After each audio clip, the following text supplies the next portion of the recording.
Pinagana mo naman yung kuya mo dyan. Pambihira ka naman dyan.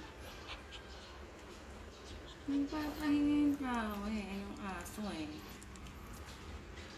Grabe ka naman, Hana. Gusto mo talaga huli yung kami. Ano mo naman pwesto ng kuya mo dyan sa'yo, oh?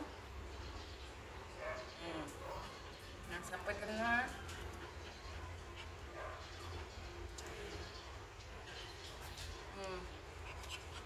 Kasi yung kami. Sarap-sarap tulog ng kuya mo, oh. Tignan mo naman yung tulog ng kuya mo, oh. Ang sarap-sarap eh.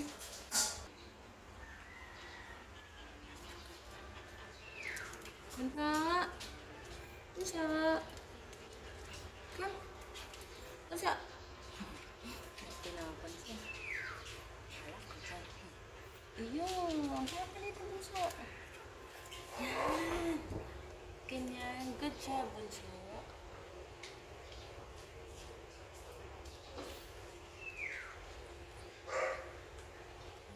Ang ni bunso, ah.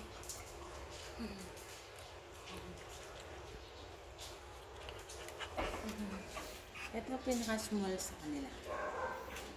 Pero siya yung pinakamaliksi at pinakamabilis natutong maglakad, mabilis kumakaw.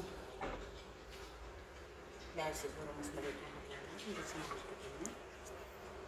Yung natural kung siya talaga yung huling lumabas. Pero binisin namin sila ng katawan. Kasi yung pinaka-small. Kaya tawag ko namin sa kanya bunso. Siya rin yung unang kumakol.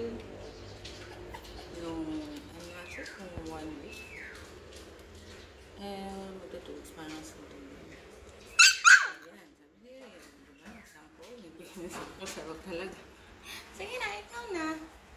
Kaya naman umaangkin. Pagpit lang kita.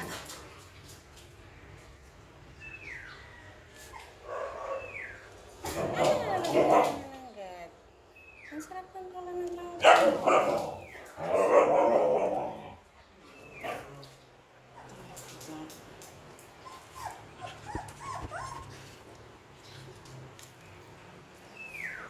Ito ang tita.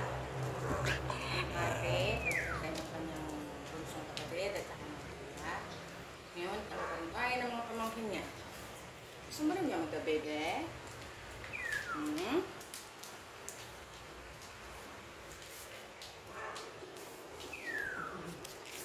Ito, nakagala na si Hana. Si Hana Linggit.